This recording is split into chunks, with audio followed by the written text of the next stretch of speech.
Oke. Nah tadi ngomong-ngomong soal komunitas dari Kak Halimah tadi, lingkaran aman, itu apa ada siapa saja di sana dan bagaimana bisa masuk ke dalam komunitas tersebut?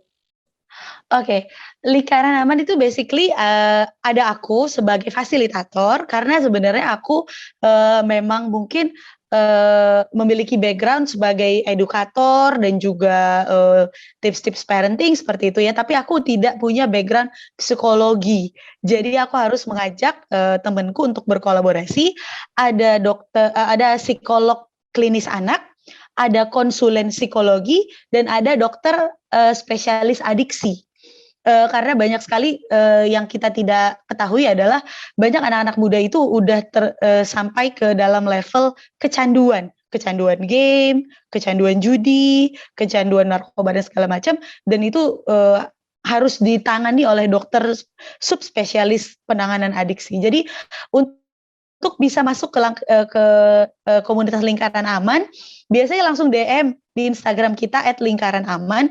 Di situ nanti, silahkan curhat di DM, nanti akan kita balas dengan, beberapa format pertanyaan. Nanti, lingkaran aman ini biasanya akan mengkelompokkan orang yang punya riwayat self harm atau menyakiti diri sendiri. Kita kasih satu kelompok. Ibu-ibu yang mengalami postpartum depression ataupun baby blues, kita kasih satu kelompok. Nanti mereka akan melaksanakan yang namanya group sharing. Mereka sharing tentang, pengalaman mereka yang hampir mirip dan nanti akan ditanggapi oleh psikolog. Oh gitu. Jadi yang masuk ke sana karena diri sendiri ya, ataupun didaftarkan? Kebanyakan itu adalah kesadaran sendiri. Aku masih belum ketemu satupun peserta yang didaftarkan. Oh, oke. Nah, kalau boleh tahu yang paling parah itu seperti apa? Yang paling parah adalah ini yang banyak kita tidak ketahui, self harming atau menyakiti diri sendiri. Sorry, ini sangat semakin umum, semakin sering ditemui di kalangan remaja. Kasus yang paling parah yang pernah kami temui di lingkaran aman adalah anak usia 15 tahun sudah kecanduan menyilet-nyilet tangannya. Dan ini dia lakukan karena dia nggak bisa melupakan dan nggak bisa mengungkapkan rasa sakit yang dia terima ketika dia di usia 8 tahun dilecehkan secara seksual oleh ayahnya sendiri. Jadi ketika kita bikin grup tentang self harm, ternyata banyak sekali anak-anak remaja yang bilang aku pernah kayak gitu. Aku pernah melakukan itu. Self harm ini adalah titik yang krusial, sedikit lagi menuju bunuh diri. Seperti kasus yang Novia Widyasari yang kemarin sempat ramai diperbincangkan.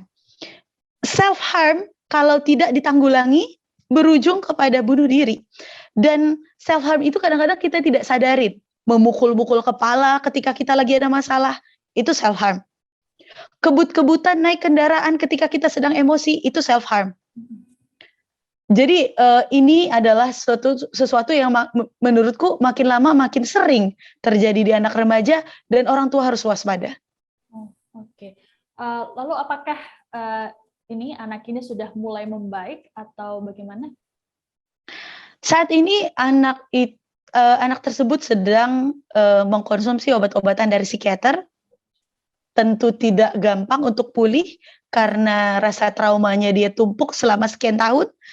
Dan seperti yang aku bilang di awal tadi, ketika perlakuan kasar dari orang tua toksik mempengaruhi karakter anak, akan terbentuk yang namanya personality disorder.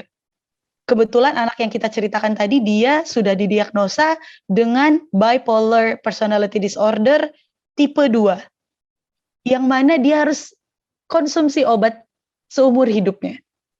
Nggak ada kata sembuh. Separah itu. Terus keluarganya bagaimana? Lucunya sampai detik ini keluarganya nggak tahu. Dan, bagi orang tuanya kayak, "Mama aku butuh uang untuk ke psikolog." "Oke, ini uangnya." Dan mamanya bahkan ngerasa kayak, "Nggak mungkin papamu ngelakuin itu." Padahal korbannya udah jelas. Terima kasih sudah nonton. Jangan lupa like, subscribe, dan share ya.